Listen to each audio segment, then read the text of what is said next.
It looks like the Labour Party is disintegrating over the Brexit vote, with 6 frontbenchers resigning and 90 MPs rebelling.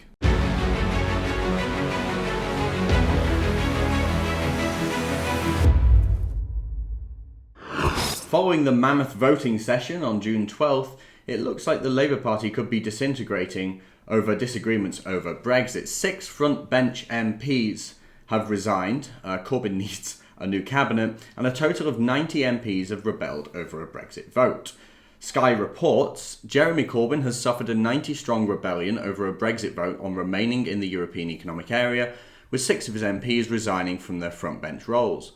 Junior Labour frontbenchers Laura Smith, Jed Killen, Ellie Reeves, Tonya Antoniazzi and Anna McMorrin were the first to step down from their roles on Wednesday night. Their resignations were revealed moments before the result of a vote on the Lord's Brexit amendment, which called for the government to make remaining in the EEA a negotiating objective. The government said before the vote it disagreed with the amendment, and the Labour frontbench have been ordered to abstain. The House of Commons voted 327 to 126 to reject the proposed amendment, with 74 Labour MPs rebelling against their party's whip to vote in favour of EEA membership. A further 15 Labour MPs rebelled in breach of the abstain order to vote against EEA membership, while one Labour MP, Susan Ellen Jones, also defied the party's official position to act as a teller for the vote. Rosie Duffield then became the 6th Labour MP to quit her frontbench role. So Labour MPs are defying Corbyn, who said they should abstain from this vote. Now, why would Corbyn want his MPs to abstain on the Brexit vote? It seems fairly obvious to me that Corbyn's just trying to maintain his ambiguous stance on Brexit. The Labour Party is, look at the Lewisham East by-election, for instance. I keep talking about this because it's an important sort of, it shows what people are feeling about Labour right now, and it looks like there's going to be a big swing to the Liberal Democrats, and I think it's over this ambiguity. Remainers want the Labour Party to be committed to either remain or staying in the single market, whereas Brexiteers are saying, well, Labour needs to be clearer about what they actually stand for. Obviously, Corbyn's thinking at this point, well, if we don't vote, then neither side can call us traitors. That's what he's trying to do. Now, how can anybody trust the Labour Party and Corbyn over this? Politicians aren't there to trick the people. Politicians are there to represent the people. And when such a decisive vote is made by the people, it's down to the politicians to uphold that vote and do everything they can in Parliament to make sure that the will of the people is enacted. That's what it said in the literature that was delivered to every single household in this country. It told us that the decision we make during the Brexit referendum will be enacted by the government. They will make the decision happen. That's what they told us. And I hope the voters in Lewisham East are seeing this right now. They're out going to the polls right now as I record this.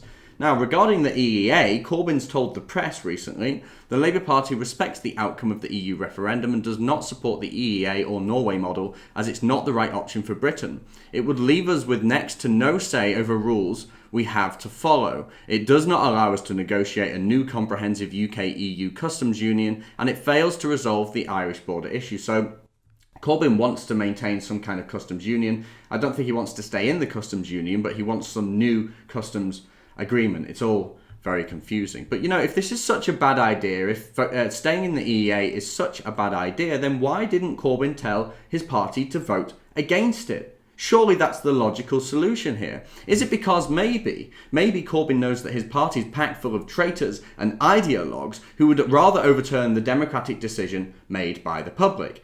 I think we know the answer to that one. Amazingly, though, there's some people in the Labour Party, some Labour MPs, who actually respect the decision made by the people. Laura Smith being one of them. She resigned from the junior shadow cabinet, and she told us, remaining in the EEA is not the right way forward for our country. Taking rules from Brussels but having no role in making them is simply not good enough for Britain. Remaining in the EEA would represent a failure to address the concerns of those who voted leave and heal the divisions in our society. I promised Crewe and Nantwich that I would respect the referendum result. Remaining in the EEA is not compatible with that. I will not vote for any amendment to Brexit legislation that does not deliver the exit from the European Union that my constituents voted for. So amazingly, there are still people in the Labour Party that respect democracy. Sort of, to an extent. I mean, she has resigned over it. But these divisions in the Labour Party are quite severe, and I'm not sure how Corbyn can heal that. It's next stop IKEA for Jeremy Corbyn, who desperately needs a brand new cabinet. Sorry, bad joke. But with 6 MPs leaving his front bench and around 90 MPs defying the whip and not abstaining from the Brexit vote, it's clear that Corbyn has no control over the Labour Party. When a leader is unable to control his party like this, and when he actively tells his members of parliament to abstain from a vote that could affect the whole future of this country, it affects the outcome of these Brexit votes in parliament, we know that he doesn't care about the will of the people. And it shows that he's willing to go back on his own principles as well, because we know that Corbyn's not a Remainer. Corbyn's always been a Brexiteer, but he's turning his back on that because he knows his own party is against him. Just as I said Theresa May should do, Corbyn and the Labour leadership should now be looking to replace candidates for the next general election with people like Laura Smith, who actually respect the decision made by the voters. Corbyn, it's time to take control of your party. Be true to your inner Brexiteer. Replace the people in your party with people who actually respect the voters, and replace the people in your shadow cabinet with Brexiteers. Then, and only then, maybe the voters will respect you, and maybe the voters might trust you a little bit more. If you want to see more from me and the rest of the Rebel team, remember to like and subscribe.